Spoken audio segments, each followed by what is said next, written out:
भगवान जैसा कृपालु कोई नहीं, अध्यात्म जैसा कोई मार्ग नहीं। परमानंद प्राप्ति के लिए अध्यात्म मार्ग है। जब हम अध्यात्म मार्ग में चलते हैं तो इसमें एक गुप्त बात है कि अनंत जन्मों के पापों को भगवान भस्म कर देते हैं, पर जो उन जन्मों से पाप कर्म का फल निकालकर इस शरीर की रचना हुई है वो हमें भोगना पड़ेगा, क्योंकि अब हमारी भक्ति चल रही। शरीर बनने के पहले जो हमारे कर्म थे उनके अनुसार शरीर की पूरे जीवन का फल लिख दिया गया है। इतने समय के बाद ये रोग होगा, इतने समय के बाद हाथ टूटेगा, इतने समय के बाद आंख टूट, हमारे कर्म के अनुसार। और भक्ति अब हम कर रहे हैं तो हमारी भक्ति पीछे के जो कर्म संस्कार जमा है उनको नष्ट कर दिया। आगे जो कर्म संस्कार भक्त हैं इसलिए गंदे होंगे नहीं, अगर भूल चूक से हो भी जाएं तो भगवान उससे क्षमा कर देते हैं। ये शरीर जितने समय तक के लिए पहले ही निर्धारित हो चुका है, इसके बाद ये चला जाएगा।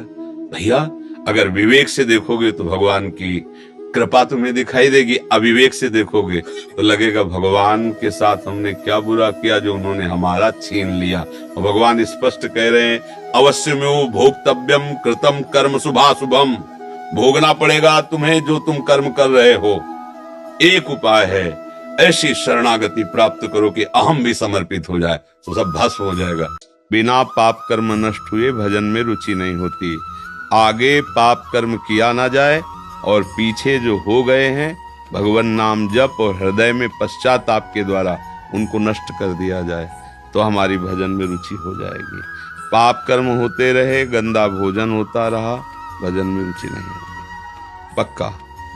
भले वो फिर आप बाद में कहें कि हमें 25 वर्ष हो गए भजन करते, कोई लाभ नहीं मिला।